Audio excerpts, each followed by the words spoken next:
अच्छा बच्चों, पहली वीडियो में हमने अपने चैप्टर की समरी देखी थी। अब हम एक एक टॉपिक को देखते हैं। तो मैं आपको बता रही थी क्षार और अम्ल का संतुलन।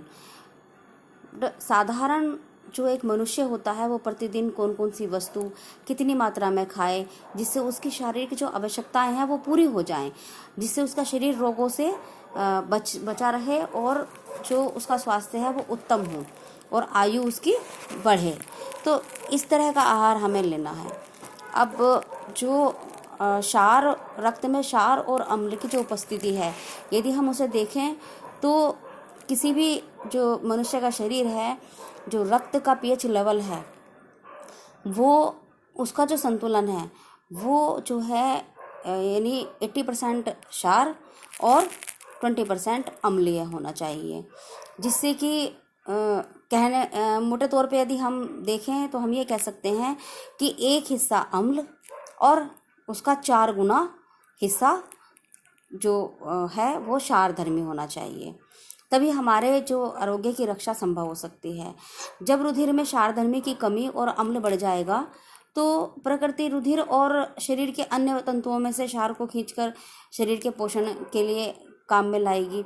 तो उससे क्या होगा, जो बाकी की जो क्रियाएं हैं वो बाधित होंगी और उसका जो नतीजा है वो होगा शरीर का जो रुधिर है और अन्य तंतु हैं उनसे जो क्षार ले लिया जाएगा तो वो क्या होंगे, वो निसत्व हो जाएंगे यानी निर्बल हो जाएंगे, यानी हमारा जो शरीर है वो रोगग्रस्त हो जाएगा।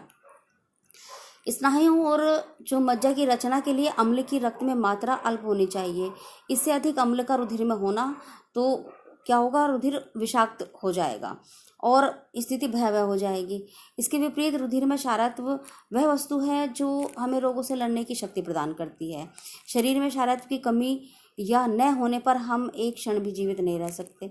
ऐसा इसलिए होता है क्योंकि जो क्षार की कमी है या अभाव हो जाने से उसमें स्थित श्वेत रक्त कणों की हमारे उत्तम स्वास्थ्य के लिए काम करने की जो शक्ति है वो क्षीण हो जाती है। अभी मैं आपको देखो बच्चों पहले भी बताया था कि 2 तरह की कणिकाएं होती हैं, श्वेत कणिकाएं और लाल रक्त कणिकाएं।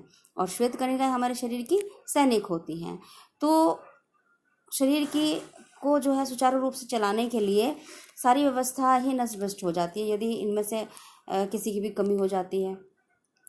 मधुमेह, नेत्र रोग, सभी प्रकार के ज्वर, वात व्याधियाँ, पेट के रोग और हर प्रकार की पाचन खराबियाँ आदि सभी रोग केवल रक्त में क्षार की कमी हो जाने से ही उत्पन्न होते हैं। अतः हमारे भोजन के चुनाव में क्षारधर्मी और अम्लधर्मी जो खाद्य पदार्थ हैं क्रमशः उनका 4 और 1 का अनुपात होना ज़रूरी है।